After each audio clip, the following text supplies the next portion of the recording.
adrenalina, DJ com tamborim, fortaleceu meus braços, abriu minha cabeça. Um ser humano digno, aconteça o que aconteça. Hip hop rio, um punhado de bamba. E sabe o que é isso? A maldição do samba.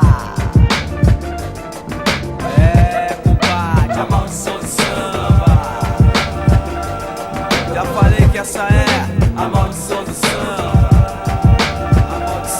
A maldição, é a maldição do samba.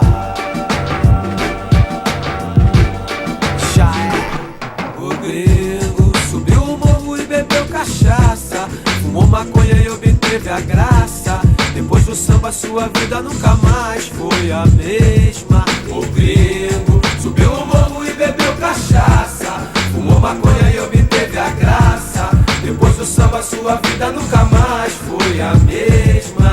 Showtime! A batida arregaça, o melhor som da praça. O grave racha o muro, o agudo quebra a vidaça. Na vida tudo passa, não há nada que cê faça, mas rima após rima não é de graça. Showtime!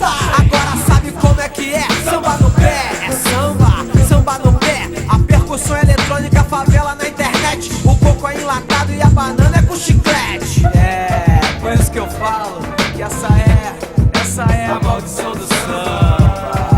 A maldição, é a maldição do samba. Segura no refrão, a maldição do samba. Simbora, gente.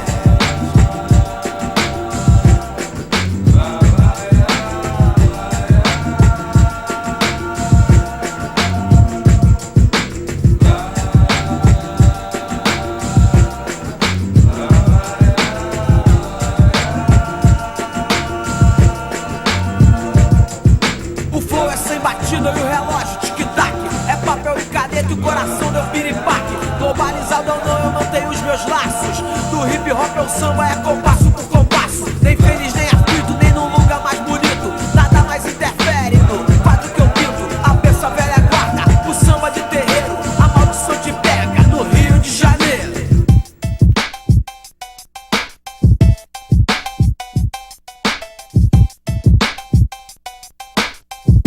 Mais uma vez pra marcar, rapaziada.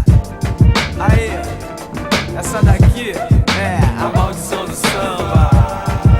Te falei pra tomar cuidado, senão ela te pegar. A maldição do samba. Subiu o morro desavisado e a maldição do samba.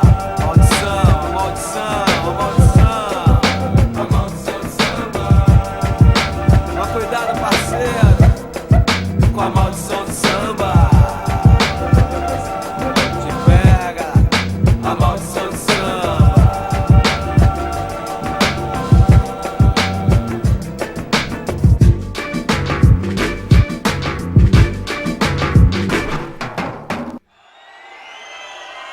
É isso aí, já foi.